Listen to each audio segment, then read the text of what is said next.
السلام عليكم يا حيوان.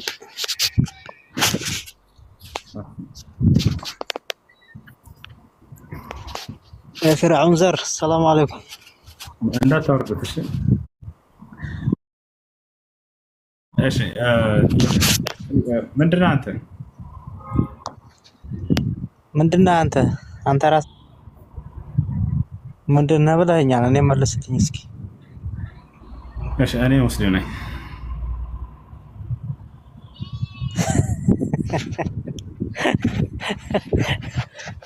ሙስሊም ነህ እንዴ? እሺ አንተ ሙስሊም ነህ? ዋህብያ ማለት በጥቅሉ የአብደልዋሃብ ተከታይ መሆኑ ይታወቃል። ለምን ብለህ ነው? እሺ ማስረጃ ከፍተህ አሳየኝ። አሁን በእውቀት እስኪ እናውራ። ክፈት። ዋህብያ ማለት ምን ማለት እንደሆነ አሳየን ከፍተህ። ትልቁ ላይ ነህ። እሺ አንተ ላለመሆኑ ዋህብያ ደህና ለመሆኑ ከፍተህ ማሳየት እስኪ ይጠበቅብሃል። አሳየኝ። እሺ የተናገረ ሰው ማስረጃ ይጠየቃል። ዋህብያ ማለት የሙሐመድ ብን አብዱልዋሃብ ተከታይ ነው ካልክ እሱን አውጥተህ አሳየን። እሺ እሺ አንተ ሱፊያቶችን ልጠላበት የቻልከው ለምንድን ነው?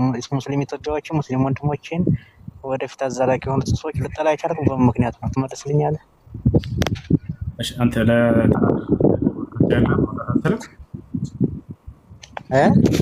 ለተናገርከው ንግግር ማስረጃ ማስረጃ ምን እሰጥሃለሁ? ይሄ እኮ ማስረጃ የለውም። ማስረጃ 24 ሰዓት ስራ እያየን አይደል? እንዴ በሰላም ናቸው። ስለዚህ ማስረጃ በሌለው ነገር ላይ ሰዎች ተናግረው ለምን ተከተልካቸው? ለምን ሰማቸው? አንተ ሙስሊም ከሆንክ ሙስሊም ያለ ማስረጃ ማንኛውንም ነገር አይቀበልም እኮ። አላህ በቁርአን ላይ ሲናገር ቁል ሃቱ ቡርሃነኩም ኢን ኩንቱም ሳዲቂን ይላል። እውነተኞች እንደሆናችሁ ማስረጃ አምጡ በላቸው ሙሐመድ ይላል። ይህ ትውልድ የነብዩ ሰለላሁ ዐለይሂ ወሰለም ትውልድ ያለ ማስረጃ ሰዎችን በፍጹም አይቀበልም። ወሃቢያ ማለት እንዲህ ማለት ነው ሲሉህ ጊዜ የት አለ ማስረጃው? እስኪ ማን ነው መሐመድ ብን አብዱልዋሃብ ብለህ ለምን አልጠይቃቸው? እሺ አንዱን ሐርፍ ለምንድን ነው ሀያ ተዊል እያለው እናንተ አለ ተዊል የምትፈስሩት እንትን የምትሉት? የትኛው አልአርሽ እስተዋ አላሁም ምሳሌሽ ስለምንድን ነው የሚገልጸው? በጣም ጥሩ። አርረሕማኑ ዐለል አርሽ እስተዋ የሚለውና እሱን ቡኻሪ ላይ እንዴት ተብሎ እንደተፈሰረ አይተሃል? አላየህም? ቡኻሪን ትቀበላለህ አይደለ? እቀበላለሁ።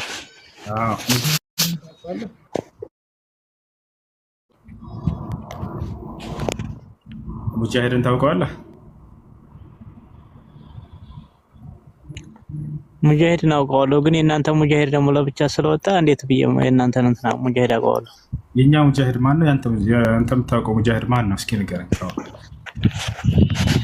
24 ሰዓት ሙጃሂድ ነው እያልክ ስታወጣ ነው የምትለው እንዴ?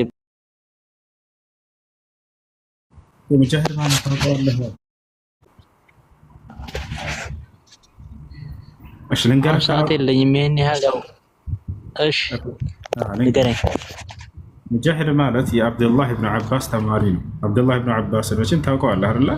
የነብዩ ሰለላሁ ዐለይሂ ወሰለም ሰሃባ ነው፣ ተማሪያቸው። ሙጃሂድ አልረሕማኑ ዐለል አርሽ እስተዋ የሚለውን የቁርአን አንቀጽ አይ ዐላ ወርተፈዐ ብሎ ተርጉሞታል። ቡኻሪ ላይ ይሄ ተቀምጧል። ዐላ ወርተፈዐ ማለት ምን ማለት እንደሆነ ታውቃለህ? ዐላ ወርተፈዐ ከላይ ነው ለማለት ነው። ምን ለማለት ነው ታዲያ? አይዋ። ስለዚህ እሱን ሙጃሂድን ትቀበለዋለህ። የአብዱላህ ብን አባስን ተማሪ ከአርሽ በላይ ነው ብሎ ቃል በቃል ይናገራል።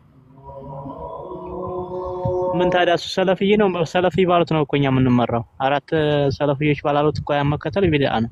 ስለዚህ እሱን ትቀበለው። ከዛ ወጣ ማን አላለ እኔ ሙጃሂድን አትቀበለውም። የኢብኑ አባስ ተማሪ ነው። ቡኻሪ ላይ ተቀምጧል። ቡኻሪን አትቀበለው። ላሳያህ ወጥቼ ማስረጃ ነገርኩህ እኮ።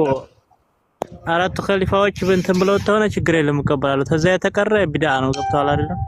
እሺ አብዱላህ ብን አባስ ስለዚህ የተናገረው ቢድዓ ነው ማለት ነው የምትረዳው ነገር ማለት ነው። አያው ተነሱ ውጭ ተሆነ ቢድዓ ነው ብዬ ነው የማምነው እኔ። ከነማን? ከአራቱ ኸሊፋዎች ውጭ? አዎ አብዱላህ ብን አባስ ነብዩ ሰለላሁ ዐለይሂ ወሰለም የመሰከሩለት ሰሃባ እኮ ነው። ከእርሱ ነው ይሄን ተርጉም የተማሩት እነዚህ ሰሃቦች። ነብዩ ሰለላሁ ዐለይሂ ወሰለም ስለ አብዱላህ ብን አባስ ሲናገሩ ምን አሉ መሰለህ?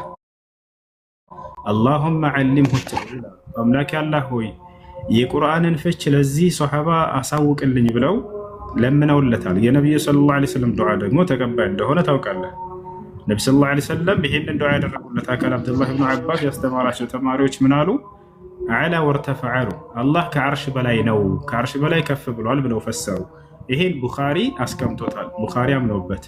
አንተ ቡኻሪን አትቀበለው? እሺ በቃ ይሄ እኮ ማለት ያው እንደሰው በቃ ቦታ አለው በቃ ሁሉ ነገር ያው ሰው ይመስላል እኮ ነው። ታዲያ ሊመስልብን እኮ ነው። ወደ እሱ እንመጣለን፣ ችግር የለውም። ብቻ አንተ ቡኻሪን ትቀበላለህ ወይ? ኢብኑ አባስን ትቀበላለህ ወይ? ሷሐቦችና ታቢዒዮችን?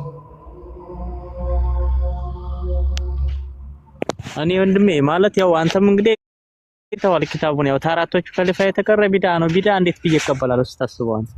እሺ ስለዚህ ቡኻሪ ተሳስቷል ማለት ነው? አዎ ተዛ ውጪ ተሆነ ተሳስቷል ነው በነፍሴ ማለት ነው። በአንተ አይደለም። ምን ብለው ነው ያመኑት እነሱ? እሺ እስኪ ወደ አንተ ልምጣ። ምን ብለው ነው ያመኑት?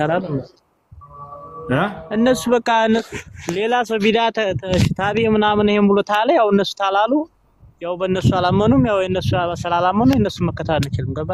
ማን ነው እነሱን ተከተል ያለሽ? ማን ነው ከነሱ ውጭ ያለው ቢዳ ነው ብሎ የነገረ? ከየት ነው ያገኘው?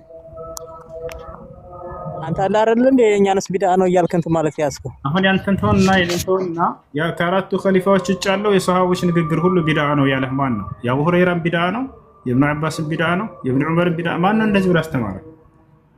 እሺ ነው ዑመር ኮምበልሻ ምናምን የሚናገሩ ቢዳ ነው እነሱ የሚከተሉት የማን ነው? የሰሃቦችን አይደለም? አንተ የምትላቸው ሰዎች አይደለም? እሺ አይደለም። እኔማ የሰሃቦች እየነገርኩህ ነው። አላህ ከአርሽ በላይ ነው ብለው ቃል በቃል ሰሃቦች ተናግረዋል። የሰሃባ ተማሪዎች ተናግረዋል። እነሱ ነው ዑመር ኮምበልሻ የማን ነው የሚከተሉት? የማን ነው የሚከተሉት? ዝም ብለው ብድግ አድርገው ነው የሚያወሩት? አዎ አየህ፣ ከሰሃቦች ከታቢዒዎች ትርጉም ውጭ የሆነ ትርጉም ነው እየተከተለ ያሉት እነሱ። በማስረጃ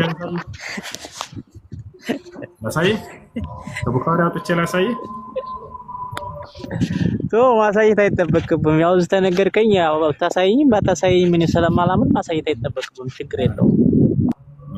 ሄድና ጫተን ቀር እንዲህ ናቸው አባሾች። አያቸው አይደል? እንድታውቁት ነው። ዝም ያልኩት እንዲህ ናቸው። ወላሂ ላዚም የሰሃቦችን ትምህርት አይቀበሉ፣ የታቢዒዎችን ትምህርት አይቀበሉ። ቡኻሪ ይላሉ። ቡኻሪ ያስቀምጠውን ትርጉም አይቀበሉ። ነቢዩ ሰለላሁ ዐለይሂ ወሰለም አስሓቢ ከነጁም ቢአይህም እህተደይቱም አሉ። ወኢን ካነ ፊህ መቃል ሊባዕድ አህል ልዕልም ፊ ሃዛል ሐዲስ የኔ ሰሃቦቼ ሁላቸውም እንደ ከዋክብቶች ናቸው፣ በየትኛቸውም ብትከተሏቸው እውነቱን መንገድ ትመራላችሁ አሉ። ነቢያችን ሰለላሁ ዐለይሂ ወሰለም በሌላ ሐዲስ ላይ ምን አሉ? ወሰተፍተሪቁ ኡመቲ ዐላ 73 ፊርቃ ኩሉሃ ፊናር ኢላ ዋሒዳ አሉ። ቂለ መን ሂየ ያ ረሱለላህ ቃል መን ካነ ዐላ ሚስሊ ማ አነ ዐለይሂ አልየውም ወአስሓቢ አሉ።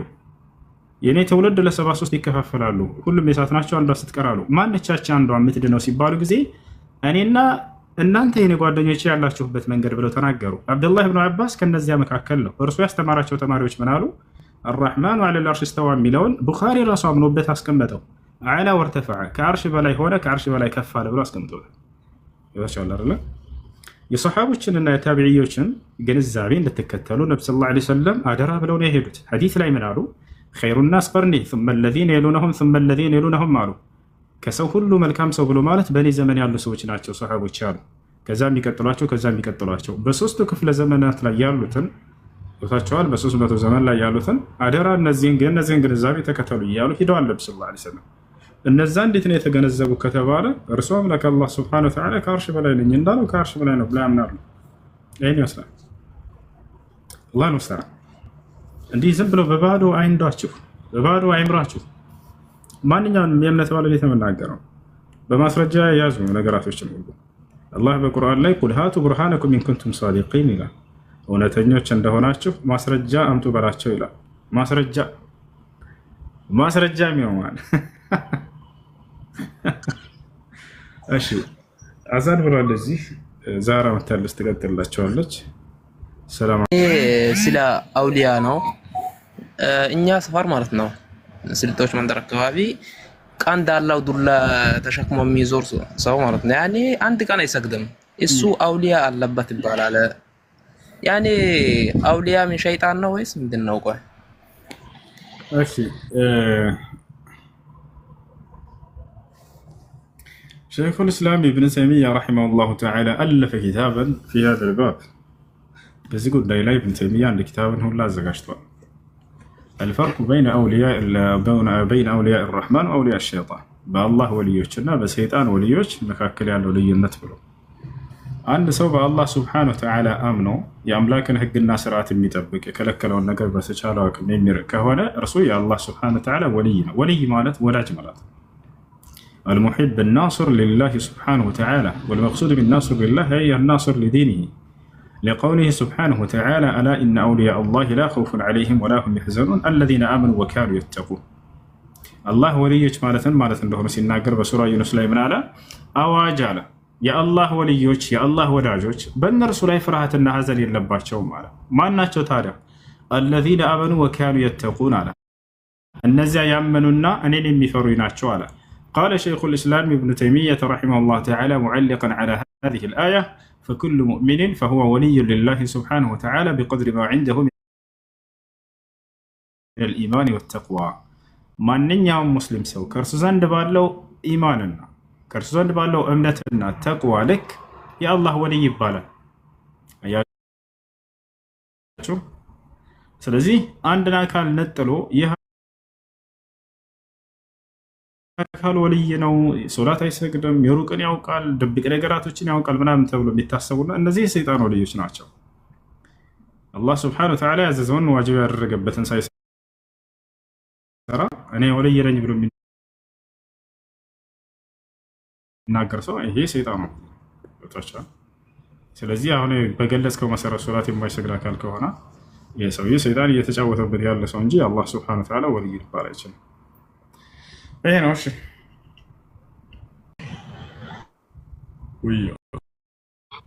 አንድ ሰው ከተቀበለ በኋላ ሻወር ሊወስድ ይገባል። ለሶላት ራስን ዝግጁ ያድርጉ። ከዚህ ስለ ሶላት አስተጋገድ በመማር እና ለመሰከር ለአንድ አምላክ ብቻ መስገድን ትጀምራለህ። ከዚያ እስላማዊ ትምህርቶች እየተማርክ መፈጸም የሚከለክልህን ማለት ነው። እሺ ጓደኞቼ ያሉ ችግር የለም። ጓደኞቼ ያሉ ስለዚህ በአካል አስተምር ይበላቸው ማለት ነው።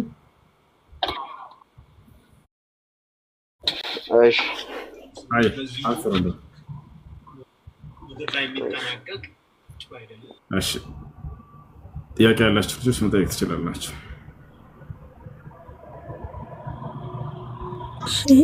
ሰላም አለይኩም ወራህመቱላህ። አለይኩም ሰላም ወራህመቱላሂ ወበረካቱ። እንዴት ነው እንደሚያስው? አመሰግናለሁ። ጀዛኩሙላህ ኸይር ስላስገባችሁኝ ደስ ብሎኛል እዚህ ቤት በመግባቴ። እና ጥያቄ ያው አንዳንድ ነገር በራሴ የሚሰሙኝ ነገሮች አሉና ለዛ ምክር እንድትሰጠኝ ብዬ ነበረ ማለት ነው።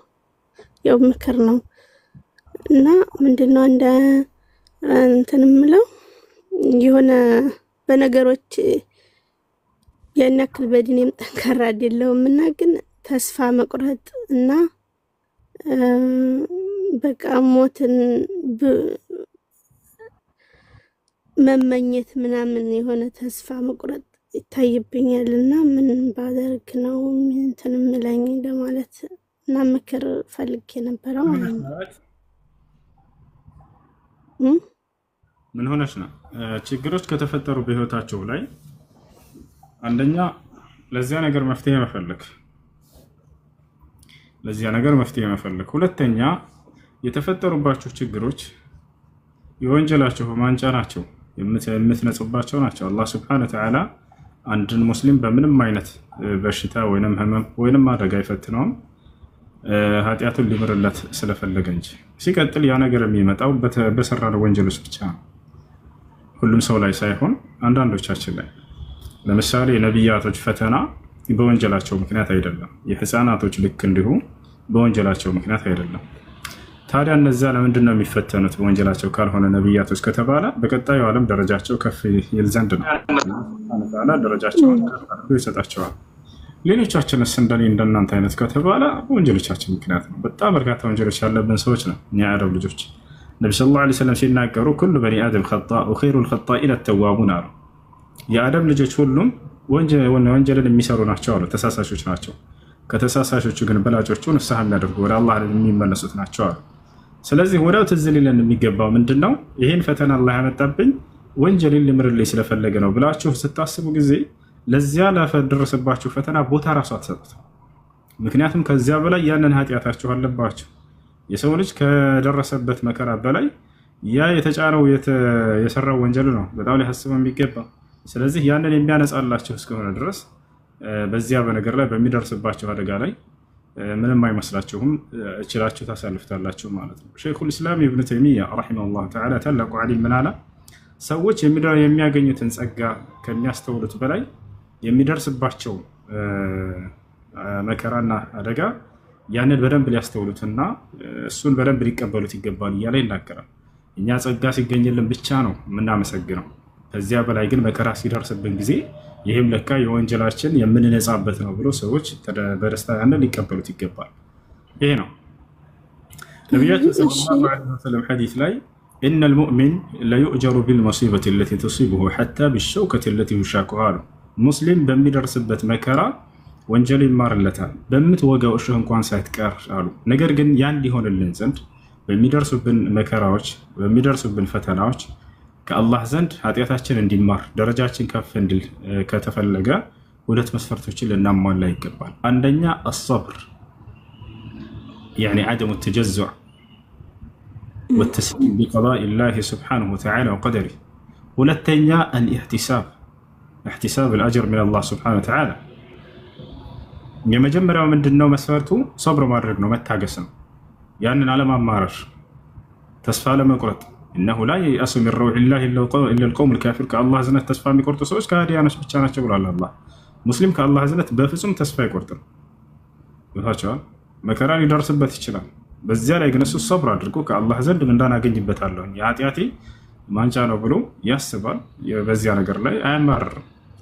ነቢያችን ሰለላሁ ዐለይሂ ወሰለም ሐዲስ ላይ ሲናገሩ ምን አሉ? ዐጀበን ሊአምሪል ሙእሚን ኢነ አምረሁ ኩሉሁ ኸይር ኢን አሳበትሁ ضራ ሰበር ፈካነ ኸይረን ለህ ወኢን አሳበትሁ ሰራ ሸከር ፈካነ ኸይረን ለህ ፈፊ ኩሊ ዛሊከ ኸይር አሉ። የሙስሊም ማንነቱ በጣም ይደንቀኛል፣ በጣም ያስደስተኛል አሉ።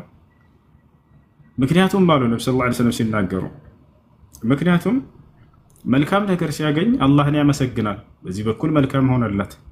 ክፉ ነገር ሲደርስበት ደግሞ ሶብር ያደርጋል፣ በዚህም መልካም ሆነለት። በደስታም ሆነ በሐዘንም ጊዜ ስለዚህ እርሱ አመስጋኝ ነው፣ በሁሉም ነገር ላይ በቃ ምንኛ ያማረ ሆነለት ብሎ ተናገሩ።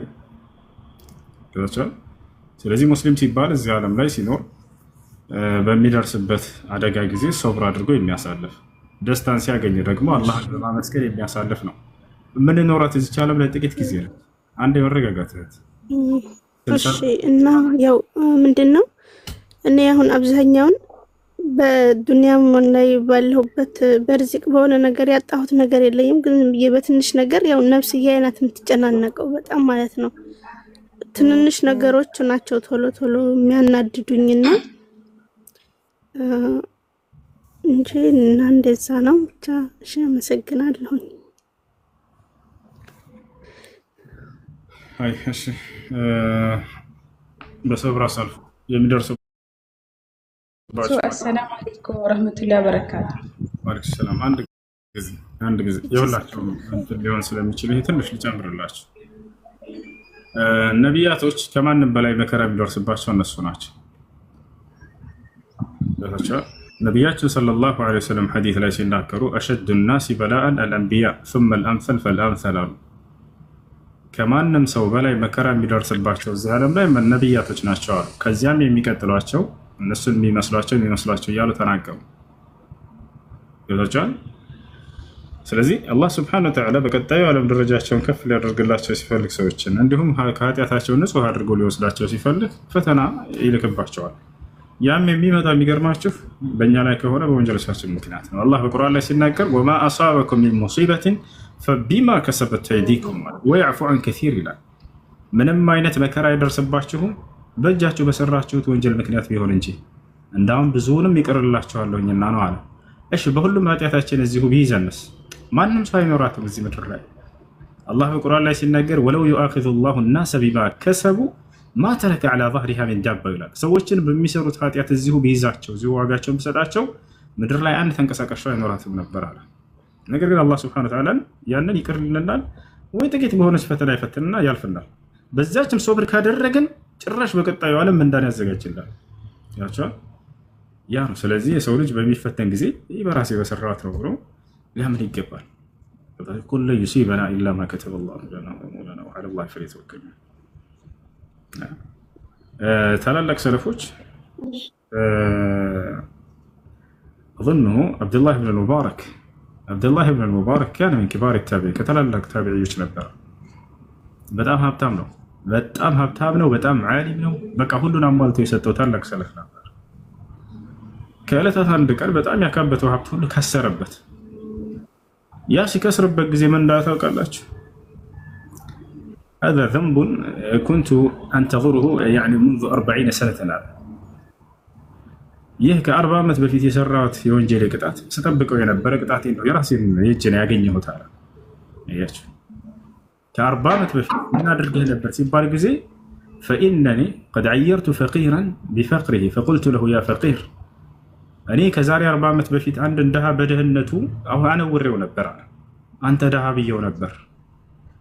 ለዛም ጥፋቴ ዛሬ ቅጣቴን እየጠበቅኩ ነበር እስከዛሬ እና ስለዚህ የዛ ዋጋ ነው ያገኘሁት እንጂ በፍጹም ያለ ኃጢአቴ አላህ ይሄንን ዛሬ አልቀጣኝም ብሎ ይናገሩ ነበር ሰዎች። አያችሁ የሰራትን ወንጀል ጥቂት እንደሆነች ያስታውሷታል። ያችን በዛች ምክንያት ተቀጣን እያሉ ያስቡ ነበር። እኛ ዛሬ ማንቆጥረው ወንጀል አለብን። የሆነች ትንሽ እንቅፋት ሲመጣን እናማርራለን። ያሰላም እኛ ነነሳን ገረኝ። ስለዚህ ሰብር አድርገው ከአላህ ዘንድ ምንዳን አስቡ። ማንኛውም መከራ ሲደርስባችሁ ይሄ የኃጢአቴ ዋጋ ነው ብላችሁ አስቡት። ለዚያ ለደረሰባችሁ መከራ ምንም አይመስላችሁ። አላህ ሱብሓነሁ ወተዓላ ሁላችሁ የሚቀር ይበላል። ነሽ ጥያቄ አለኝ።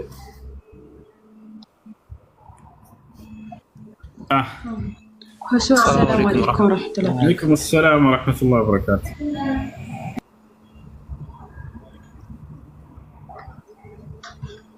እኔ ትናንትና ጥያቄ ጀምሬልህ ነበር ማለት ነው። እኔ ኦንላይን የምሰራው ስራ አለኝ እና ስራውን ሲጀምረው ብር ከፍዬ ነው የጀመርኩት ማለት ነው። 40 ሺህ ምናምን ብር ከፍዬ ነው የጀመርኩት።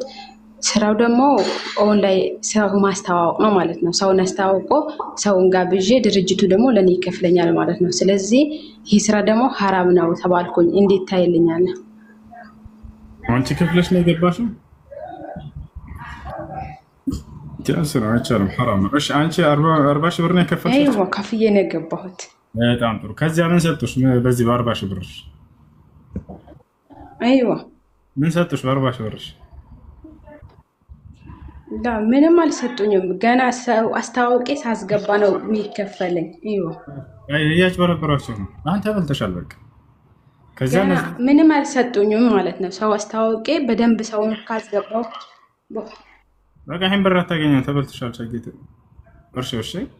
አሁን ይሄን አንቺ ትሰጪዋለሽ፣ ከዛ ሌላ ሰው አምጪ ይሉሻል። እነዛም ሌላ ሰው አምጪ ይባላሉ። ሁሉም እያመጡ ፍራንክን ያስገባሉ፣ ይበላሉ። خلاص አይቻልም። ቲያንስ ነው። አይቻልም፣ አይፈቀድም። አይዋ አይቻልም። እሺ ሰዎችን ወደዚህ ግቡ። ቲያንስ ነው። ሰዎችን ወደዚህ ግቡ እያልሽ እንዳታስገቢ። ሹክራን በጣም እሺ። ጀዛከላሁ። እሱ አንደኛ። ሁለተኛ ደግሞ አሻንጉሊት መጠቀም እንዴት ይታያል? እቺ ኮሜንት ላይ ያለች ሆነች እንደዚህ ምናምን የምትለው ወይስ ምን አይነት አሻንጉሊት? ቤት ውስጥ ያለ ምናምን በሰው በእንስሳት ቅርጽ ያሉ ምናምን እነዚህ ቤት ውስጥ እነዚህ ያለው ታይ ለክለብስ የውሻ የሰው የእንስሳት ምናምን እያደረጉ እንትን የሚሉት አይደለም። እዚህ ኮሜንት ላይ የምንጠቀማቸው ማለት ነው። አዳም ስሚሽ ሸጌት ከጠየቅሽ በኋላ አዳምጪ። ስለዚህ ቤት ውስጥ የሚያደርጓቸው አይቻልም። ሁለተኛ እዚህ ኮሜንት ላይ ባሉት ጉዳይ በእነዚህ በኢሜጆቹ በዑለሞች መካከል ሁለት ሀሳብ አለ። ግማሽ ዑለሞች ከሱራ ከምስል ይጠቃለላሉ እና አይቻልም ያላሉ፣ ሌሎች ደግሞ ይህ ከምስል አይጠቃለልም። ምክንያቱም ነቢያችን ሰለላሁ ዐለይሂ ወሰለም ሐዲስ ላይ አሱራ አልረእስ ፈኢዛ ቁጢዐ አልረእሱ ፈለይሰ ቢሱራ ብለው ተናግረዋል። ሰው ሐዲስ ነው። ምስል የሚያሰኘው ጭንቅላት ራስ ሲኖር ነው አሉ። ጭንቅላት ከተቆረጠ ደግሞ ምስል ሊባል አይችልም ብለዋል። ማን? ነቢ ሰለላሁ ዐለይሂ ወሰለም።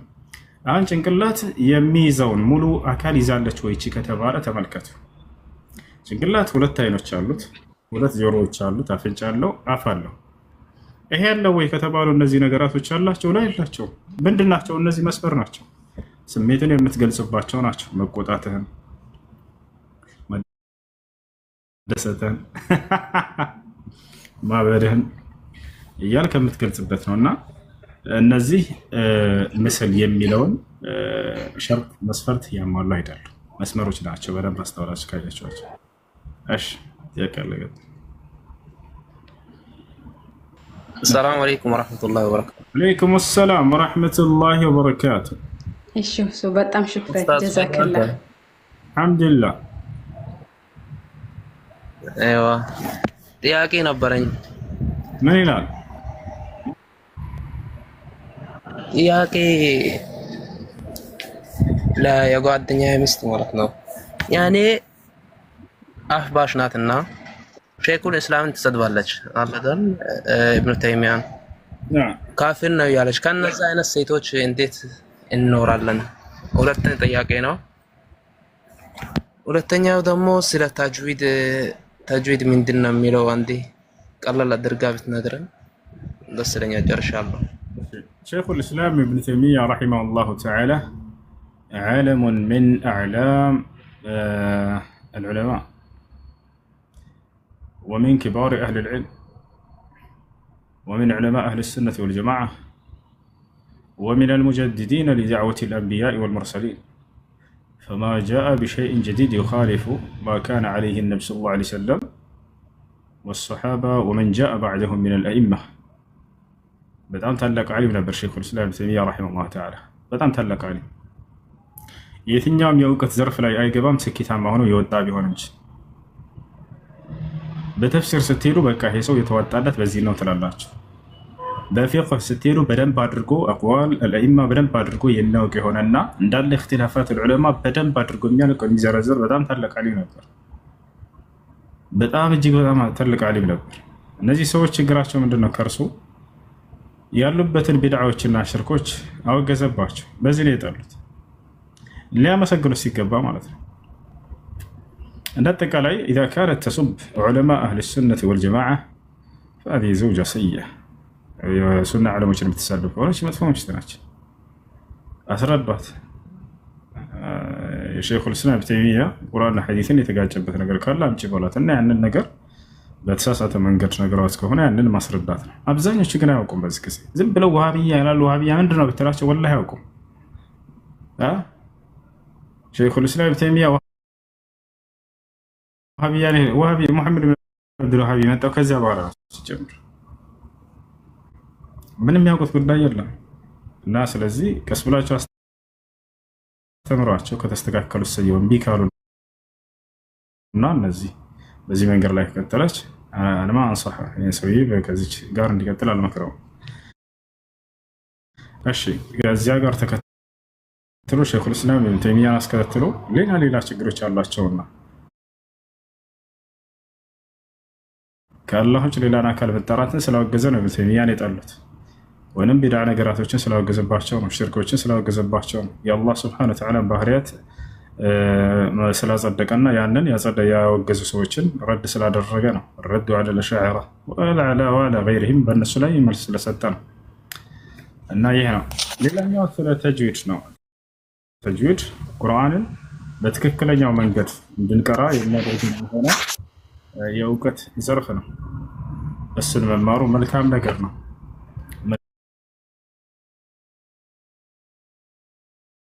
መልካም ነገር ነው። ቁርአንን በትክክለኛው መንገድ እንድንቀራ የሚያስተምረን የሆነ የእውቀት ዘርፍ ተጅዊድ ይባላል። እሱን ተማሩት። ነቢያችን መኻሪጅ አልሑሩፍ፣ ሲፋት አልሑሩፍ እና ሌሎችንም አሕካም አልሙዱድ፣ አሕካም አልመሳኪና ወተንዊን ወገይሪሃ ሚን አሕካም ተጅዊድ እነዚህን ተማሯቸው። ይሰማል? እሺ የበላን ቀለም ላይ ጥያቄዎች ካሉት ጥያቄ ልጠይቅ ነው ወይስ ሶስት ጥያቄ ነው? አይ አሁን በእኛ ጋር ፈጣሪ ቀጥል። በቃ ጥያቄህን ቀጥል። ጥያቄ ምንድን ነው? አሁን በእኛ ጋር ፈጣሪያችን ወይም ደግሞ ኢየሱስ ክርስቶስ ጌታ ነው ብለን ስናምን ኢየሱስ ክርስቶስ በእናንተ ምን አይነት የስራ ድርሻ አለው? አንድ ሁለተኛ ደግሞ የኢየሱስ ክርስቶስ በመንፈስ የወለደችው እናታችን ማርያም በእናንተ ጋስ ምን አይነት ክብር አላት? ሁለተኛ ሶስተኛ ደግሞ አሁን በእኛ በክርስቲያኖች ሴት ልጅ ትዘምራለች፣ በኦርቶዶክስ ማለት ነው። በካቶሊክ ደግሞ ሴት ልጅ ትቀድሳለች። በእናንተ ደግሞ ሴት ልጅ አዛን ማለት አትችልም ይባላል። እሱ ስለምን? መልካም እሺ፣ ሃይማኖት ይቀየራል። እሺ መርሐባ። የመጀመሪያው ነብዩላህ ዒሳ ወይንም ኢየሱስ ክርስቶስ በእስልምና የተከበረ መልእክተኛና ነብይ ነው። አላህ በቁርአን ላይ ሲናገር መልመሲሑ ብን መርየመ ኢላ ረሱሉን ቀድ ኸለት ሚን ቀብሊሂ ሩሱል ይላል። ወኡሙሁ ስዲቀቱን። ስለ እናቱም ስለጠየቀ በዚሁ አጋጣሚ ነው አላህ ምን አለ? የማርያም ልጅ ክርስቶስ ከእርሱ በፊት እንዳለፉት መልእክተኞች አንድ መልእክተኛ፣ ከነቢያቶች መካከል አንድ ነቢይ ነው እያለ ይናገራል። እንዲሁም እናቱ ደግሞ ጻድቅ ነች ይላል። ማርያም በእስልምና እጅግ በጣም ትልቅ ቦታና ደረጃ ያላት ሴት ነች። ጻድቅ ሴት ነች ብሎ አላህ በቁርአን ላይ ስሟን የጠቀሳት ብቸኛዋ ሴት ነች። ወኡሙሁ ስዲቀቱን አለ፣ እናቱ ጻድቅ ነች አለ። ነቢዩ ሰለላሁ ዐለይሂ ወሰለም በሐዲስ ላይ እናቱን ማርያምንም ኢየሱስንም ሁለቱንም ጻድቆች ብለው ገልጸዋቸዋል። የሚገርማቸው ነቢዩላህ ዒሳ ወይም ኢየሱስን ሲናገሩ ምን አሉ? ፈአቁሉ ከማ ቃለ አልዓብዱ ሷሊሕ አሉ። አልዓብዱ ሷሊሕ ብለው ገልጸውታል። ጻድቁ የአላህ ባሪያ ብለው ገልጸውታል መሲሁን። እናቱንም ልክ እንዲሁ ጻድቅ ነች ብለው ገልጸዋታል። ከሙለ ሚን ሪጃል ከሲር ወለም የክሙል ሚን ኒሳ ኢላ አርበዓ ወሁም መርየም ወአሲያ ወፋጢማ ኸዲጃ። ከሴቶች ምልኡነትን የተጎናጸፉ ወይንም ጽድቅናን የተጎናጸፉ አንዷ ማርያም ነች ብለው ገልጸዋታል። ይህን ያክል ከአምላክ ዘንድ ጸደቀች ማለት በቃ ሁለቱም ዓለም አማረላት። የሁለቱንም ዓለም ስኬታማ የሆነች ሴት ነች መርየም ዓለይሃ ሰላም። አላህ በቁርአን ላይ ንጽሕት ብሎ ገልጿታል። በቃ ንጹህ ሴት ነች እርሷ። አላህ በቁርአን ላይ ስለ እርሷ ሲናገር ኢነላህ አስጠፋኪ ወጠሀረኪ ወስጠፋኪ ዐላ ኒሳኢል ዓለሚን ይላል። እነሆን የአምላክሽ አላህ መርጬሻለሁኝ አላት። ከሴቶችም ሁሉ አንጽቼሻለሁኝ አላት። ከዓለማት ሴቶች ሁሉም በላጭ ነሽ አንቺ አላት። ያ ሰላም! የዓለም ሴት ከማርያም ጋር ቢወዳደር እርሷን ጫፏን አይደርስም። ያ ጀማዓ በጣም ትልቅ ደረጃ ነው ያላት። ታዲያ ይህን ጽድቅና የተጎናጸፈችው በምንድን ነው? ለጌታዋ በጣም ታዛዥ ስለነበረች ነው። ጌታዋን አላህን በጣም ስለምትገዛ ነበር ነው። ከእርሱ ውጭ ሌላ ማንንም አትገዛም። በጣም ጥብቅ የሆነች ሴት ነች። ደግሞ በዚያ ላይ አላህ በቁርአን ላይ ወካነት ሚነል ቃኒቲን አለ። በእኔ ትእዛዝ ላይ ቀጥ ካሉት ነበረች ብሎ ይገልጻታል። አያቸው ነቢያችን ሰለላሁ ዐለይሂ ወሰለም ስለ ማርያም የቀጣዩ ዓለም ዕጣ ፈንታዋን ሲናገሩ ምን አሉ? ወዴት እንደምትሄድ በቀጣዩ ዓለም አፍضل ኒሳኢ አህሊል ጀና አርበዓ ወሁም መርየም ወአሲያ። አንደኛዋም ከነዚያ መካከል ማርያም እንደሆነች ተናገሩ። ማነች? መርየም ዓለይሃ ሰላም ነች። እና ይሄ ነው ደረጃ ላይ ስለ እርሱ ምን ብሏል? ስለ መሲሁ ወጂሃን ፊ ዱንያ ወልአኺራ ወሚን ሙቀረቢን አለ። በዚች በቅርብ ዋል የሆነ ነቢይ ከእኔ ዘንድ ቅርብ ደረጃ ካላቸው መካከል ነው ብሎ ገለጸ።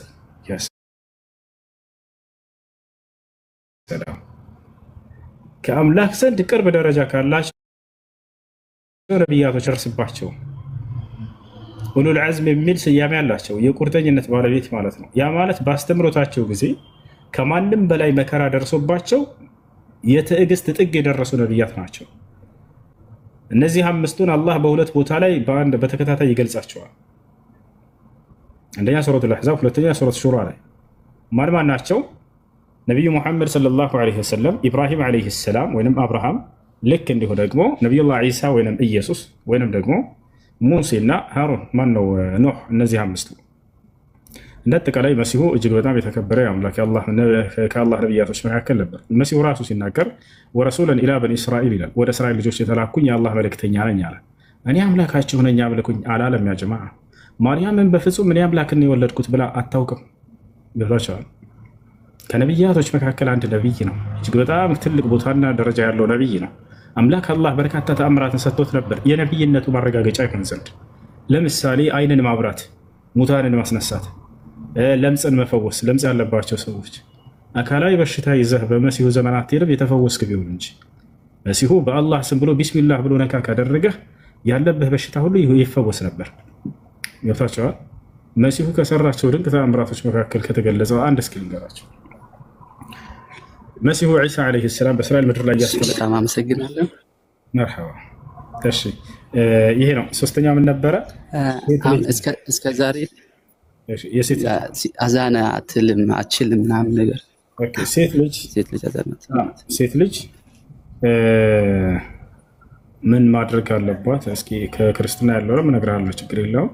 እንደ እስልምና ሴት ልጅ ማስተማር ሁላ ትችላለች። የሚገርማቸው ማስተማር ሁላ ትችላለች። እናታችን አይሻ እንዲሁም ሌሎች በነብዩ ሰለላሁ ዐለይሂ ወሰለም ዘመን የነበሩ ሴቶች ለትውልድ ያስተምሩ ነበር። በመስፈርት ሴት ልጅ ፊቷን ሰትራና ደብቃ ወንዶችን ፈተና እንዳትሆን፣ ለፈተና እንዳታጋለጥ ሌሎችን ገብታ ከዚህ አንጻር እንደሱ ሆና ታስተምር ነበር። ልክ እንዲሁ ደግሞ በቤቷ ውስጥ የአምልኮ ስርዓቶችን ሁሉ መስራት ትችላለች። አዛን ያልከውንም እንዲሁ አዛን፣ ይህ የአዛን ጥሪ የሚመለከተው ወንዶችን ስለነበር ነው። ወንዶችን ነው እሱ የሚመለከተው። ሴቶች ቤታቸው መስገድ ሁላ ተፈቅዶላቸዋል።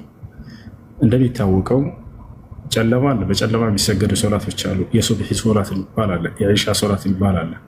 እነዚህን በጨለማ ሄዳ ሴት ልጅ እንድትሰግድ አላስገድዳትም። ምክንያቱም ሴት ልጅ በባህሪዋ በተፈጥሮዋ የመፍራት ባህሪ አለባት። ሌሊት ተነስተሽ ሂጂ የሰገጅ ብትባል ብቻዋን ሴት ልጅ ሄዳ መስገድ ትችላለች? ይከብዳል። አያችሁ፣ ይሄን ነገር አላህ አቅልሎላታል። ሴት ልጅ ቤቷ በመስገዷ ገለሽ ምንዳውን ተቀንሶ ነው የሚደርሳት? ላ አይደለም፣ ምንዳው እኩል ነው የሚደርሳት።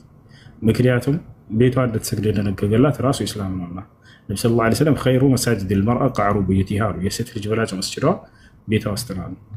እንዳጠቃላይ ይህ ነው እና ቤቷ ውስጥና ማንኛውንም የአምልኮ ስርዓቶች ሁሉ መፈጸም ትችላለች። ውጭ ላይ ምን ትችላለች ከተባለ ትውልድን ማስተማርና ማነጽ ትችላለች።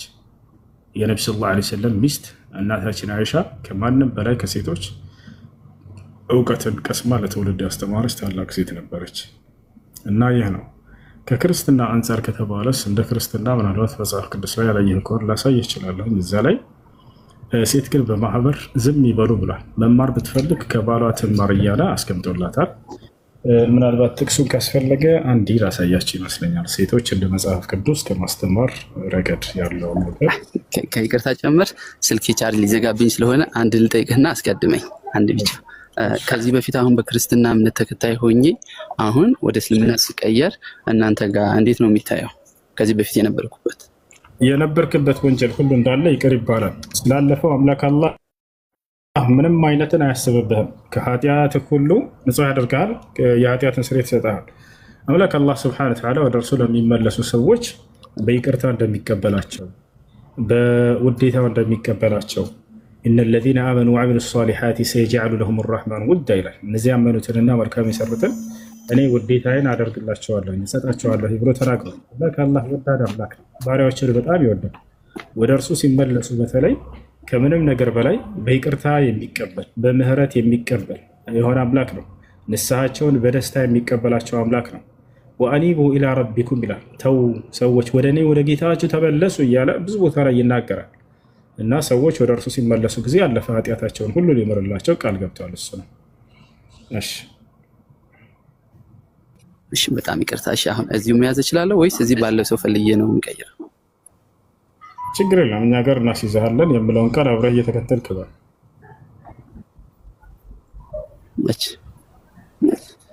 አሁን ይቻላል። አሁን ትችላለህ። ይሰማል?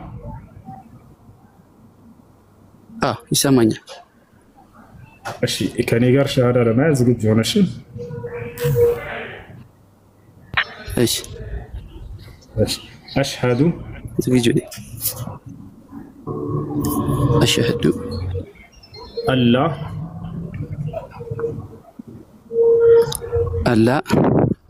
ኢላሃ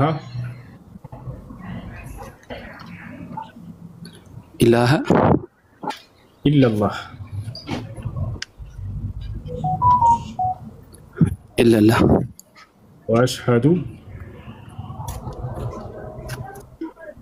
ወአሽሀዱ አነ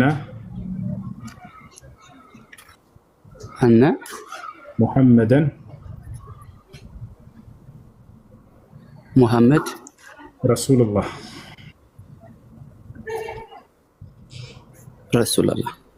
ማሻአላህ። እሺ ከዚህ በኋላ ሙስሊም ነው። አሁን ያልከው ቃል የሻሃዳ ቃል ወይም የምስክር ቃል ይባላል። አንድ ሰው እስልምና ሲቀበል ጊዜ የሚመሰክረው የምስክር ቃል ነው። ይሄ በነቢያቶችም ሁሉ ዘመን ይሄን ቃል እያወሩ ነው ሰዎች ወደ እስልምና ሲገቡ የነበር። ትርጉሙ አሽሀዱ አን ላ ኢላሀ ኢለላህ ማለት እነሆ ከአላህ በስተቀር በእውነት የሚመለክ ሌላ አምላክ የለም ብዬ መሰክራለሁ ማለት ሲሆን፣ ወአሽሀዱ አነ ሙሐመድን ረሱሉላህ ማለት ደግሞ ሙሐመድም የአላህ መልእክተኛና ነብይ ናቸው ብዬ መሰክራለሁ ማለት ነው። እሺ አንድ ሰው እስልምናን ከተቀበለ በኋላ ሻወር ይወስዳል ለሶላት ራሱን ዝግጁ ያደርግ ዘንድ። ከዚያም ስለ ሶላት አሰጋገድ በመማር ለዚህ ላመነውና ለመሰከረው ለአንዱ አምላክ መስገድን ይጀምራል ማለት ነው። ከዚያም ኢስላም የሚያዘውን ሕግና ስርዓት በሂደት በመማር ይፈጽማል። የከለከለውን ነገር በቻለው አቅም ይርቃል። ይህ ነው አምላክ አላህ በቀጣዩ ዓለም ጀነትን ሊያስገባን የዘላለማዊ ሕይወትን ሊሰጠን ከሞት በኋላ ቃል ገብቷል። ይህን በቁርአን ለበርካታ ቦታ ላይ ይናገራል። እሺ ሙስሊም ጓደኞች ምናምን ታገኛለህ አይደለ? በአቅራቢያ ለጊዜው ማንም የለኝም። በቃ እሺ አንድ ሰው እናገናኝህና በውስጥ ይጽፉልሃል። እሺ ልጆች ያገኙ አድርገው ኢስላማዊ ትምህርት እንድትማር ግሩፕ ምናምን ያደርገዋል። አድሚኖች ካላቸው ዚክራ ወይም ፋኪያ ወይም ዛህራ በውስጥ ጻፉለት። በቃ ያገኘዋለሽ። ስሜ ስምህ ማን ነበር?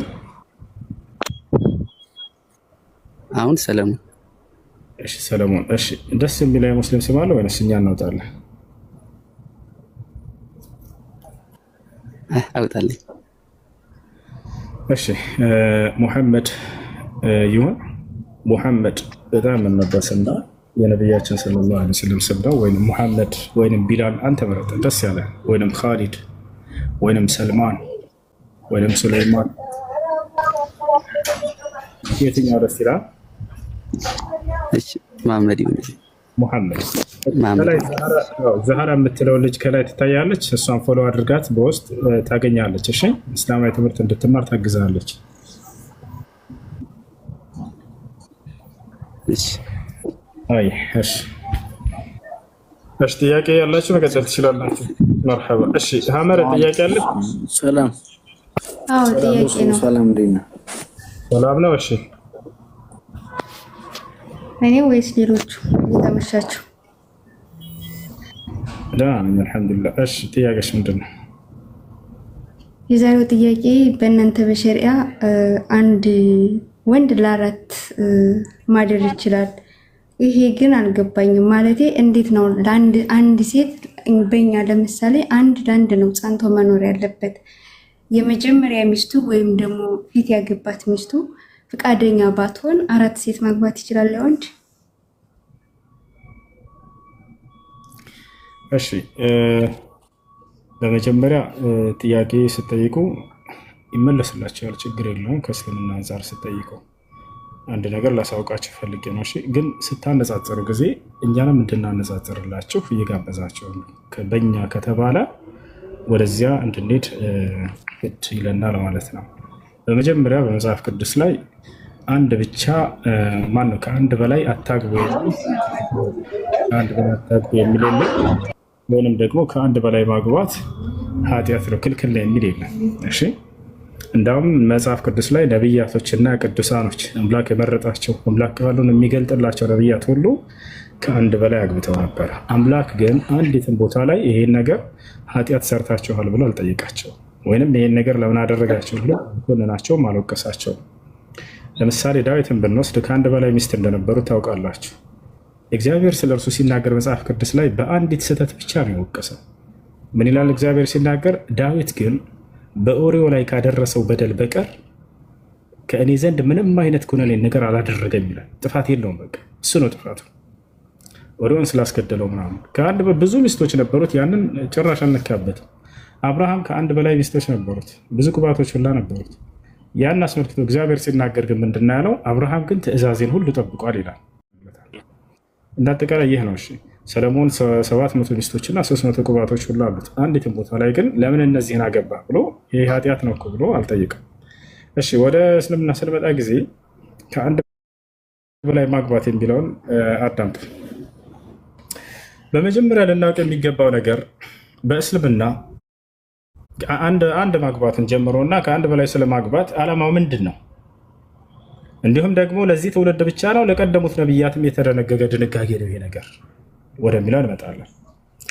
አምላክ አላህ ስብሐነሁ ወተዓላ በሱረቱ ራዕድ መጨረሻ ገጽ አካባቢ ላይ ይናገራል። ወለቀድ አርሰልና ሩሱለን ሚን ቀብሊከ ወጀዐልና ለሁም አዝዋጀን ወዙርያ ይላል። ሙሐመድ ሆይ በእርግጥም ከአንተ በፊት መልእክተኞችን ነቢያቶችን ልክ ያለሁኝ ለእነርሱም ሚስቶችንና መልካም ዘሮችን አድርጌላቸዋለሁ እያለ ይናገራል። ምኖችን አለ? ሚስቶችን። ስለዚህ ለዚህ ትውልድ ብቻ ሳይሆን ለቀደሙትም ነቢያት የተደነገገ ነገር ነው። አዲስ ነገር አይደለም። ይሄ ነገር ያለ ነው። አዲስ ነገር አይደለም። ለቀደሙትም ነቢያት ተደንግጎላቸው ነበር። ስለዚህ ሌላኛው ሁለተኛው ነገር ምንድነው ዓላማው ነው። ሰዎችን የሚያስቡት ከምን አንጻር ነው? የግል ስሜት ጥምን ለማርካት ይመስላቸዋል። ትዳር የእስልምና ያለው ግንዛቤ ላይ አይደለም። አምላክ አላህ ስብሐነሁ ወተዓላ ማግባትን ሲደነግግ አንድንም ሆነ ሁለትም ሶስትም እስከ አራትም ሲደነግግ ጊዜ መልካም ዘርን ከማፍራት ከሚል አንጻር ነው። አማኝ የሆነ ሰው አማኝ ልጆችን አፍርቶ በምድር ላይ በሚሄዱ እነዚያ ደግሞ የአምላክን ሕግና ስርዓት እየፈጸሙ ይኖሩ ዘንድ ይሄንን ታሳቢነት አድርጎ ነው የሚያገባው። መልካም ዘርን ጥሎ ለመሄድ ነው። አምላክ አላህ ቅድም የተናገርኩት አንቀጽ ላይ አስተውላችሁ ከሆነ ምን ይላል? ከአንተ በፊት ለነበሩ ነቢያቶች ሚስቶችን እንዲያገቡ ደንግጌላቸው ነበር፣ መልካም ዘሮችንም እንዲያፈሩ እያለ ይናገራል። ስለ ትዳር ሲናገር አላህ ስለ መልካም ዘር አስከትሎ ያነሳል። ነቢዩ ሰለላሁ ዐለይሂ ወሰለም ስለ ትዳር ሲያነሱ ሐዲት ላይ ስለ መልካም ዘር ማፍራት አስከትሎ ያነሳሉ። ተዘወጁ አልወዱድ ፈኢኒ ሙካሲሩን ቢኩም አልኡመም የውመል ቂያማ አሉ። ወላድና ተወዳጅ የሆነችዋን አግቡ፣ እኔ የትንሣኤ ቀን በርካታ አማኝ ትውልዶችን አፍርታችሁ በመምጣታችሁ ፎክርባችኋለሁ፣ እደሰትባችኋለሁ እና። ስለዚህ ሙስሊም ዓላማው ምንድን ነው? ከማግባት በስተጀርባ ያለው የስሜት ጥምር ለማርካት አይደለም። ያ ቢሆን ከአንዲት በላይ አይፈቀድም ነበር። ታዲያ ዓላማው ምንድን ነው ከተባለ መልካም ዘርን አፍርቶ በምድር ላይ ለማለፍ ነው። ነቢያቶች ያንን አምላክ አላህ የደነገገላቸው ጥሩ ትውልዶችን አፍርተው የሄዱ ዘንድ ነው። አብርሃም ከአንድ ብቻ አልነበረም የወለደው፣ ከብዙ ወለደ። የወለዳቸው ልጆች ነቢያት ሆኑ። አያቸው አይደለ? በምድር ላይ የአምላክን ሕግ ፈጽመው ሄዱ። ከሳራ ኢስሐቅን ለገሰው። ኢስሐቅ የተመረጠ የአላህ ባሪያ ሆነ። ከሌላ ደግሞ ከሀጀር ዓለይሃ ሰላም ወይንም ከአጋር ኢስማኤልን ሰጠው። አላህ ሱብሓነሁ ወተዓላ ሁለቱንም ነቢያት አደረገለት። አያቸው አይደለ? ስለዚህ ከአንድ በላይ ከመግባታቸው በስተጀርባ ይህን ታሳቢነት አድርገው ነው። ይሄ ነው ያለው ነገር። ሶስተኛ ነገር ልታውቁ ቢገባው ከአንድ በላይ ማግባት ዝሙት ነው ይላቸዋል። ከአንድ በላይ ማግባት ዝሙት ነው የሚል የትኛውን መጽሐፍ ቅዱስ ላይ የለም። የሚገርማችሁ በቁርአኑ ላይ የለም። ዝሙት ብሎ ማለት ትርጓሜው ምንድን ነው? ዝሙት ብሎ ማለት አምላክ ባልደነገገው ድንጋጌ ግብረ ስጋ ግንኙነት መፈጸም ማለት ነው። አያቸው አይደለ? አምላክ ደንግጎት ከሆነስ ያ ነገር ዝሙት ሊባል አይችልም በፍጹም። ስለዚህ ከአንድ በላይ ሰው ከአንድ እስከ አራት ድረስ እንዲያገባ ደንግጓል ወይ? አዎ፣ ቃል በቃል ላለህ ማስረጃ። ስለዚህ ዝሙት የሚባለው መቼ ነው? አንድ ሰው ባልተደነገገለት ድንጋጌ የዛኔ ግብረ ስጋ ግንኙነትን ሲያደርግ ጊዜ ነው። ይሄ ነው።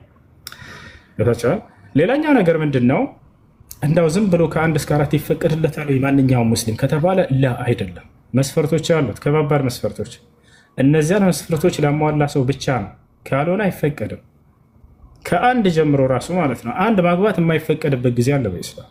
አንድ ማግባት ነቢያችን ሰለላሁ ዐለይሂ ወሰለም ሐዲስ ላይ ሲናገሩ ምን አሉ? ያ መዕሸረ ሸባብ መን ስተጣዐ ሚንኩም ልባአተ ፈልየተዘወጅ ወመን ለም የስተጢዕ ፈዐለይሂ ቢሶም ፈኢነሁ ለሁ ዊጃእ አሉ። እናንተ የወጣት ስብስቦች ሆይ አሉ ወንዶችን ሲያናገሩ፣ ከእናንተ የጋብቻን ጣጣ መቋቋም የሚችል ካለ ያግባሉ፣ ያልቻለስ እንዳያገባ ከለከሉ። ያልቻለ ጾም ይጾማሉ። አያቸው አይደለ? ያልቻለ ጾምን ይጾማሉ። ስለዚህ የጋብቻን ጣጣ መቋቋም ከቻለ ነው ሰውየው አንድ ራሱ የሚፈቀድለት በኢስላም። ካልቻለ እንዲያገባ አይፈቀድለትም። ምክንያቱም የሰው ልጅን ሕይወት በራሱ ላይ አምጥቶ ሊያጨናንቃት አይገባምና ራሱን ችሎ ከዚያ በኋላ ነው ማስተዳደር በሚችል ጊዜ የሚፈቀድለት። ሁለትም ሶስትም አራትም ሊያገባ የፈለገ ሰው እነዚህ መስፈርቶች ይከተሉበታል። አሁን ችሎታ ግድ ነው ሊያስተዳድራት የሚችልበት። ሁለተኛ መስፈርት ምንድን ነው? ፍትሐዊነት። ምናልባት አንድ ሰው የሆነ ሁለተኛ ሚስት በሚያገባ ጊዜ የመጀመሪያዋን ጣል ሊያደርጋት ይችላል፣ ሊተዋት ይችላል። ይሄ ሰው ችላ ሊላት ይችላል። አዲስ ሚስት ሲያገኝ እንዲህ አይነት ከሆነ አይፈቀድለትም። የፈለገ ችሎታ ቢኖረው ለምን የዓለምን የሚሞላ ገንዘብ አይኖረውም? አይፈቀድም። አላህ እንደማይፈቀድለት ተናግሯል ወይ? በሱረቱ ኒሳ ላይ አላህ ይላል ፈንኪሑ ማ ጣበ ለኩም ሚነ ኒሳኢ መስና ወሱላሰ ወሩባዕ ፈኢን ኺፍቱም አላ ተዕዲሉ ፈዋሒደተን አሉ። በሚስቶቻችሁ መካከል ፍትሃዊ አናደርግም ብላችሁ ከፈራችሁ አንዲት ብቻ አግቡ። ከአንድ በላይ አይፈቀድም። ወንጀል ነው፣ ኃጢአት ነው። አያችሁ አይደለ? ይህ ነው። ስለዚህ ለሁላቸውም የሚገባቸውን ማሟላት የሚችል ከሆነ ልክ እንዲሁ በመካከላቸው በደልን የማያደርግ ፍትሃዊ መሆን የሚችል ከሆነ ታሳቢነቱም ይሄ ሰው ሲያገባ ጊዜ መልካም ትውልድን አፍርቶ ልክ እንደ ነቢያት ከአንድ በላይ አግብተው መልካም ትውልድን አፍርተው እንደሄዱ በሚል ያንን ታሳቢነት አድርጎ ነው። እሺ ሰውየው ፍትሃዊ ባይሆን ወይንም ለእነርሱ የሚገባቸውን ባያሟላ ቅጣት ይጠብቀዋል ወይ? የትንሣኤ ቀን? አዎ ቅጣት ይጠብቀዋል። አይፈቀድም። ነቢያችን ሰለላሁ ዐለይሂ ወሰለም ሐዲስ ላይ ምን አሉ?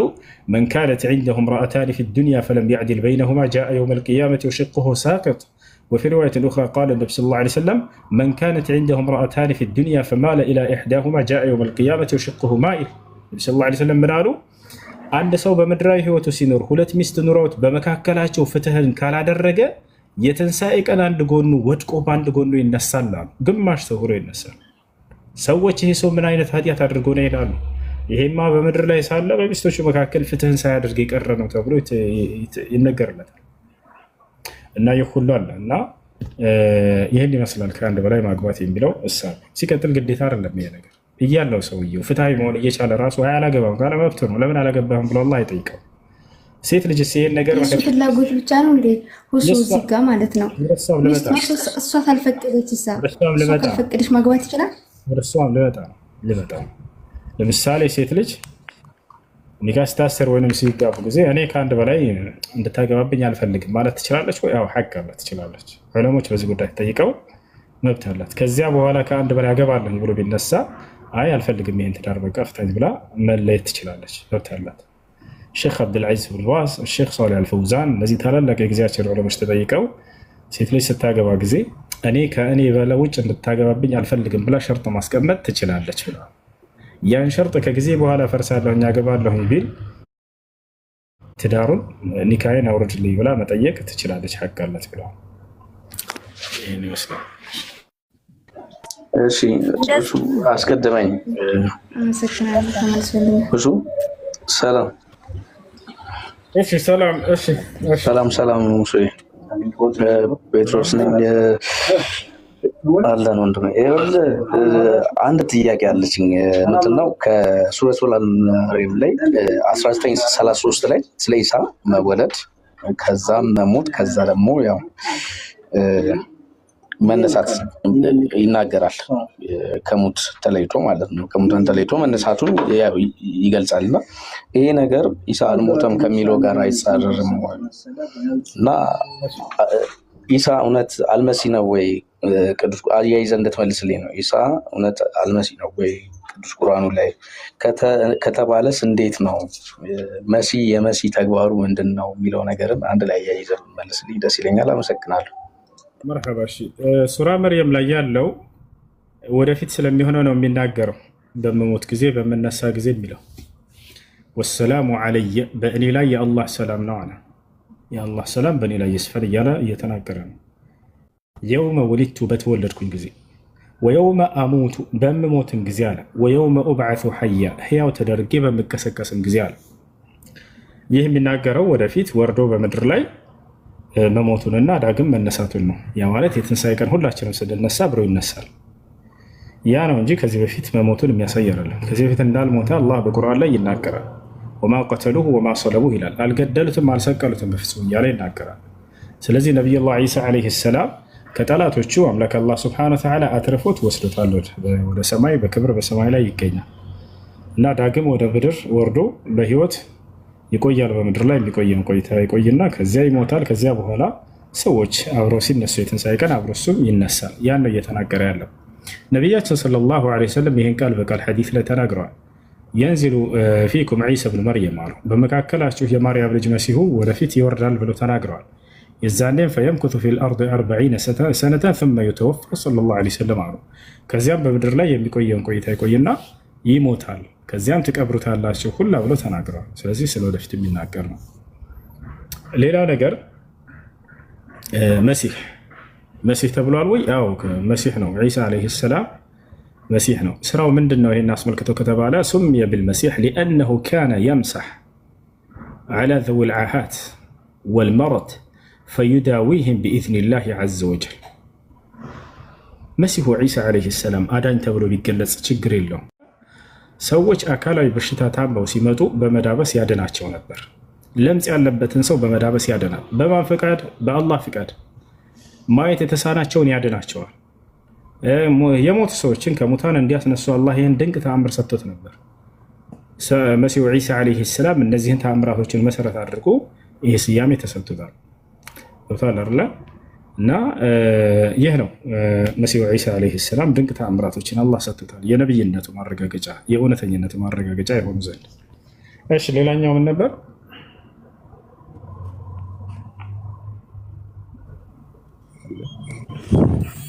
እሺ እኔ አንድ ጥያቄ ነበረኝ ሁሱስ እስከሚመለስ። እሺ ጥያቄ ምን?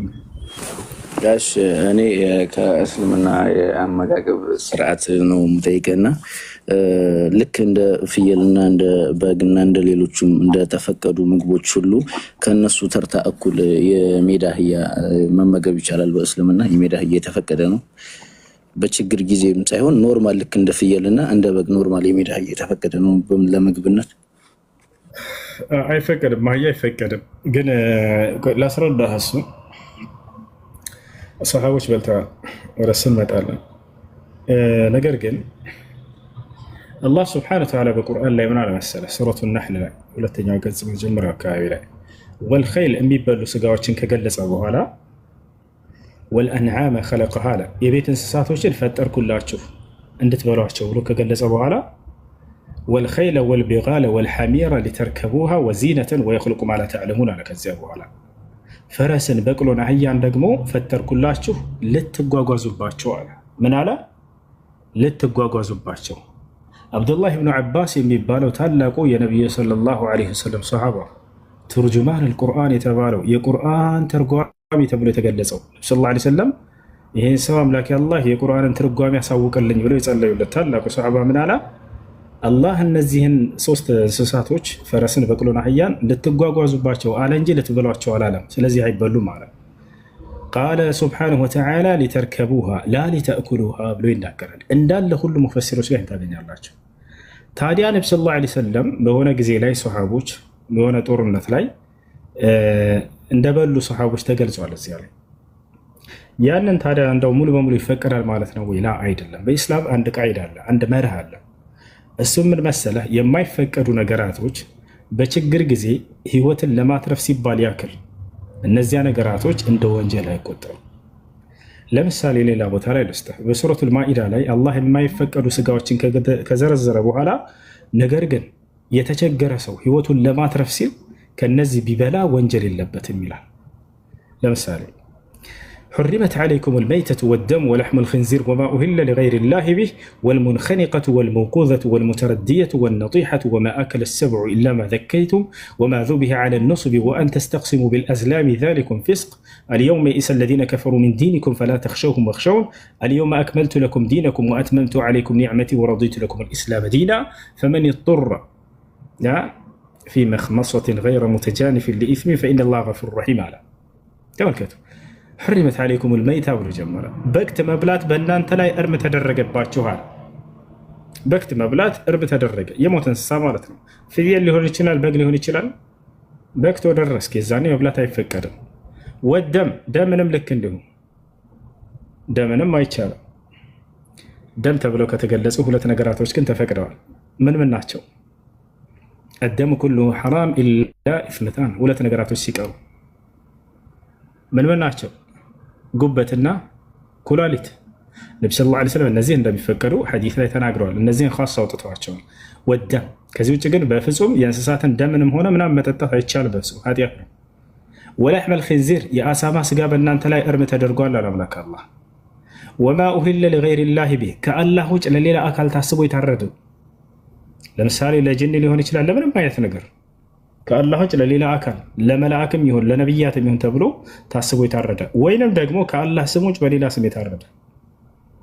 ወልሙንኸኒቀቱ የታነቀችን እንስሳት ለምሳሌ ፍየል እየጠበክ እያለህ የሆነ ያለፈች እያለች መንገድ አንዳለጣትና ወደቀች። ከዚያ የሆነ ገመድ አነቃት፣ አንቋት ደረስክ። ስትደርስ ሙታለች። የዛኔ ያችን መብላት አይፈቀድም። ወልሙንኸኒቃ ማለት የታነቀች ማለት ነው። እሺ አንቋት ሳትሞት በፊት ከደረስክባትስ ቶሎ አርዳት መብላት ትችላለህ። ከዚያ ቀጥሎ ምን አለ? ወልመውቁዘቱ አለ። መውቁዛ ብሎ ማለት በብትር ተወርውራ የተመታች ፍየል እየጠበክ እያለህ አናደደችህና ብትርህን ጣል አድርገህ መታሃት፣ ከዚያ ሞተች። እርሷን መብላት አይፈቀድም። እሺ መታሃት ሳትሞት በፊት ብትደርስባትስ ቶሎ አርደህ መብላት ትችላለህ፣ ችግር የለውም። ስላልሞተች ቶሎ አርደህ መብላት ትችላለህ። ነጢሓ ብሎ ማለት እየተዋጉ ያሉ የሞቱ እንስሳቶች ፍየልና ፍየል በግና በግ እየተዋጉ ሞቱ፣ አይፈቀድም እነዚህን። ወይንም ደግሞ ተራራ ሄዳ ተዋጋችና በግ ተራራ ሁሉ ገንድ ሁሉ ይገጥማል አይደል? በቴስታ የዛኔ ሞተ፣ አይቻልም። እሺ ሳይሞት በፊት ብትደርስባቸው ቶሎ አርደህ መብላት ትችላለህ። ወማ አከለ ሰብዑ እንስሳት የበላቸው መጣና ፍየልህን አንድ ውሻ ነከሳት፣ ከዛ ሞተች፣ አይበላም፣ አይፈቀድም። እሺ ሳትሞት ብትደርስባትስ ቶሎ ብለህ አርደህ መብላት ትችላለህ። ከዛች አለ እንደ አጠቃላይ እነዚህን የማይፈቀዱ ስጋዎችን አላህ ከገለጸ በኋላ ምን አለ መጨረሻ ላይ? ፈመን ይጦረ ነገር ግን የተቸገረ ሰው አለ። የማለት ሌላ ስጋ ሊያገኝ አልቻለም፣ እነዚህን ብቻ ነው ያገኘው። ከነዚህ አንዱ ካልሆነ ህይወቱ ልትወጣ ነው፣ ሊሞት ነው ሰውየው።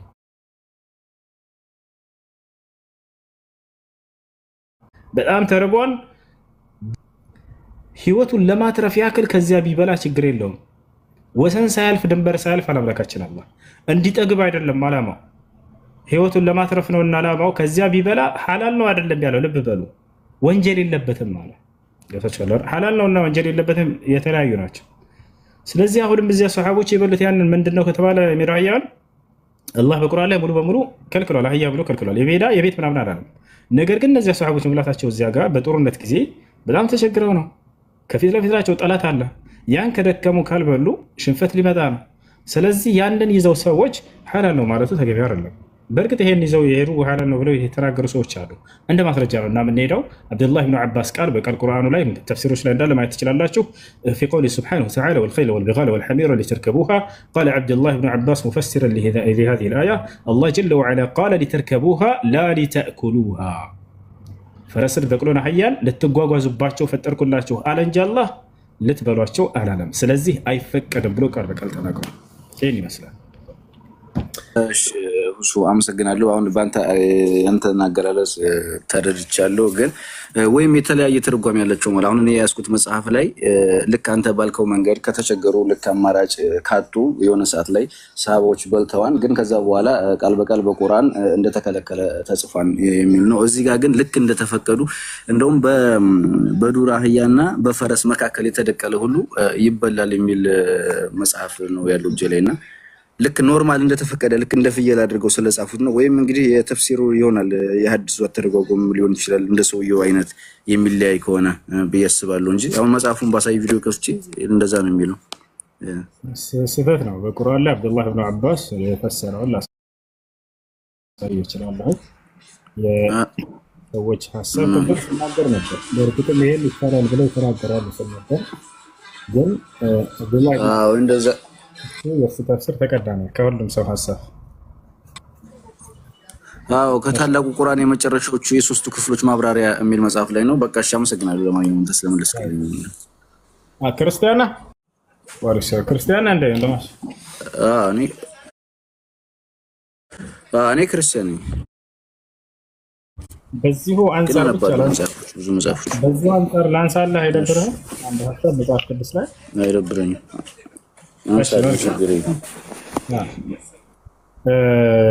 መጽሐፍ ቅዱስ ላይ አንበጣ ይበላል ታውቃለህ አይደለ? አንበጣ ታውቃቸዋለህ? እነዚህ የሚዘሉት አውቃቸዋለሁ። እነሱ ይበላሉ። አሁን ችግር የለም ትበላቸዋለህ ብታገኛቸው። እኔ አልበላችሁም። መጽሐፍ ቅዱስ ላይ ይበላሉ። እግዚአብሔር ብሏቸው ብሏል። የኢየሱስ ክርስቶስ ደቀ መዝሙር እነ ዮሐንስ አንበጣ በማር ይበላ ነበረ። አንበጣ በማር እንዲህ እያተኮመ ላሳያቸው እችላለሁ መጽሐፉ ላይ። ያ ልክ አሁን እኮ እሱማ እኮ ፍየልም ስጋም የማይወዳለ ዘይት የማይወዳለ ኖርማልም ሽሮም የማይወዳለ ይሄ እንደ ሰዎቹ ሁኔታ የሚገለጽ ነው የተፈቀደና የተከለከለ በሚለው። አሁን እኔ ባልክልኝ መንገድ አሁን አንበጣ ይበላን ግን እኔ አልበላውም የሚበሉ ሰዎች ይኖራሉ። ይሄ የተፈቀደ ነው ከተባለ ይሄኛው ግን አሁን የሜዳ አህያውም ሰዎች ቢበሉስ ችግር የለውም። አንተ ግን አትበላውም። እሱን እኛ ያን ግንዛቤው ነገርኩህ ቅድም ስደክም የነበረው ላስረዳህ ነው ከማስረጃ አንፃር እያነሳህ የሰዎች ሀሳብ ሳይሆን የነብዩ ሰለላሁ ዐለይሂ ወሰለም ማን ነው የአላህ ቃል በቁርአን ላይ ቃል በቃል አህያ እንዳትበሉ እንደተጓጓዙባቸው ፈጠርኩላችሁ እንጂ ብሎ የተናገረውን አንቀጽ አምጥቼልህ ከዛ አብዱላህ ኢብኑ አባስ እንዴት ብሎ እንደተረዳ አምጥቼልህ ነው። የሰዎች ሀሳብ እኛ ጋር ምን አለ መሰለህ ሰዎች ሀሳባቸው በቁርአንና በሐዲስ በማስረጃ እስካልተደገፈ ድረስ ተቀባይነት የለውም። ያ ነው በምን ጊዜ እንደበሉት ሰሃቦችም ሐዲሱ ላይ ተቀምጧል። የውም ኸይበር የኸይበር ጦርነት ጊዜ ነው ይሄ ነገር የተቸገረ ሰሃቦች እንትን ያሉት በተቸገረ ጊዜ ተበላ ለሌላኛው ጊዜ ሐራም ነው የሚል ማስረጃ የሚያስይዝ አይደለም። ከቁርአንም ማስረጃ እያነሳሁልህ ነበር። የአሳማ ስጋ ሁሉ እንዳትበሉ ብሎ አላህ ግን የተቸገረ ሰው ካለ ህይወቱን ለማትረፍ ያክል ቢበላ ችግር እንደሌለበት ገልጿል። እሱ በማር በማር አንበጣ በማር ዮሐንስ ይበላ ነበር። እንደ ይሄ ነገር ከራሴ እንዳይመስላቸው ብዙ ክርስቲያኖች ከራሱ የሚናገረው ምናምን ይሏቸዋል። ከራሴ እንዳልሆነ አንዴ ላሳያቸው እያሳያቸው ባልፍ ይሻለናል በኋላ እንዳትጠቅሱኝ ማለት ነው። ከራሱ የሚነግራቸው ይሏቸዋል አይደል? እኔ ከራሴ አንዳች አልናገርም እንዳነበብኩ እናገራለሁ። ንግግሬም ቀን ነው በማስረጃ እንጂ አለማስረጃ አልናገርም። አንበጣ በማር ይበላ ነበር። ዮሐንስ አንበጣ በማር ይበላ ነበር። ላሳያቸው አንድ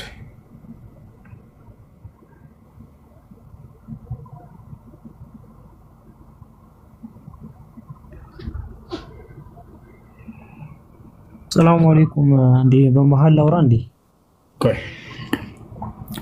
እሺ። ያው እነዚህ ጋር ማቴዎስ ወንጌል ምዕራፍ 3 ቁጥር 4 ራሱም ዮሐንስ የግመል ፀጉር ልብስ ነበረው ይላል። በወገቡም ጠፍር ይታጠቅ ነበር። ምግቡም አንበጣና የበረሃ ማር ነበር ይላል። የሰላም ምግቡም አንበጣና የበረሃ ማር ነበር።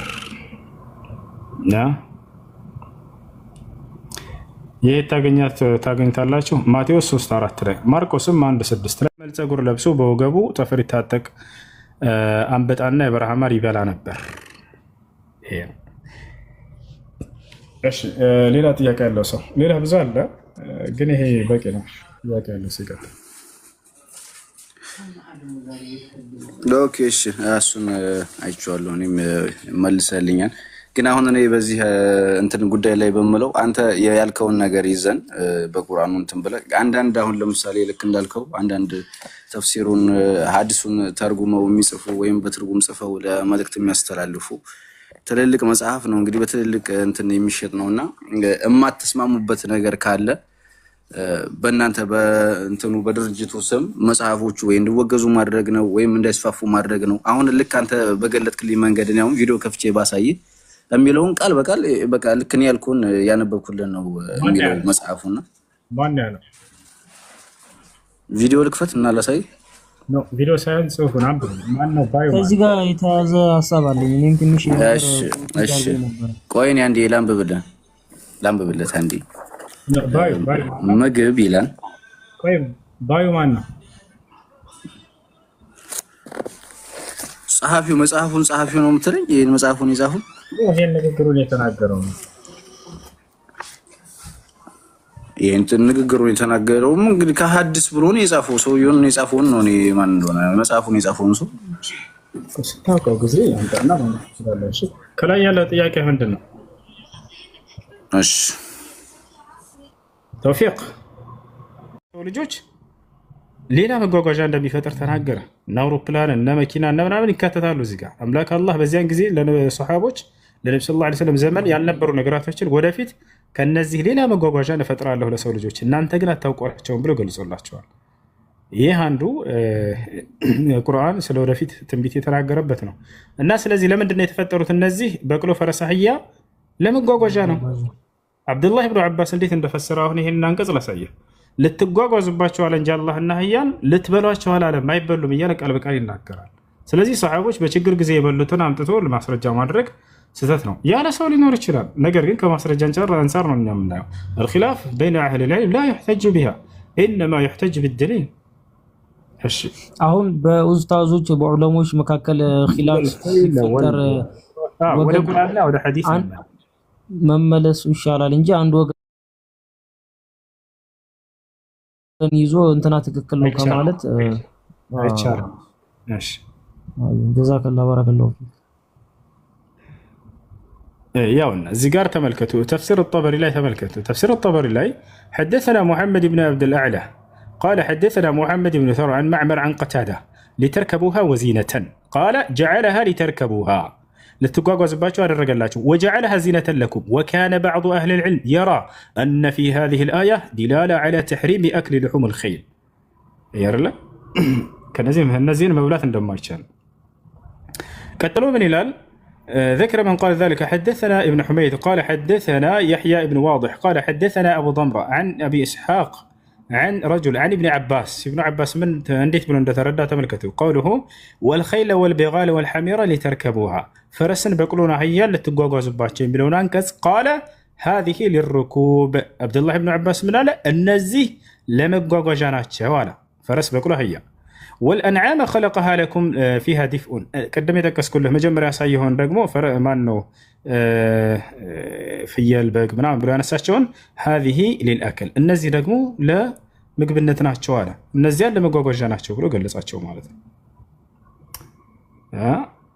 كذلك لك እንደው እዚህም ላይ ለምግብነት እዚህ ቦታ ላይ ምን ይላል فهذه للركوب النزي ለተጓጓዙባቸው እያለ ገለጸ ምን ይላል እዚህ ቦታ ላይ حدثني يعقوب قال حدثنا ابن علي قال حدثنا هشام الدستوائي قال حدثنا يحيى بن أبي كثير عن مولى نافع بن علقمة أن ابن عباس كان يكره لحوم الخيل والبغال والحمير عبد الله بن عباس يكره مالت أن بكن رزنت مثلات بشاسين حرام الناس النبي جلسوا بقدم سوزان كان يكره لحوم الخيل والبغال والحمير يا فرسي بقولنا حيان سقام بلاتن بدام يطلع نبر عبد الله بن عباس هنا ترجع من ذلك علي من هلال أن ابن عباس أنه سئل عن لحوم الخيل فكرهها يعني مثلا ندتك عليه عبد الله بن عباس تفسيروش ناتشو كلهم تفسيروش كراس كبتوتال السون أي تشالن بلونو يمينا كرو مالتنا إيش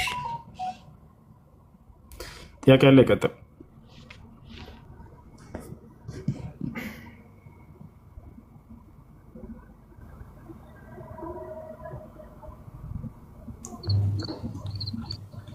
السلام عليكم. وعليكم السلام ورحمة الله وبركاته. سلام نوكتو. لنا الحمد لله. بوست شهادة ميسو نبرنا قطرهم فلق يعني قبوت. مرحبا استاذ بوست ستان ان شاء الله. بوست في اللي نمبر ملس كلني مسي ملس شرطة في الحال. هن ملس نسافر لي استاذ. ياش. ما شاء الله دس ይላል በጣም والله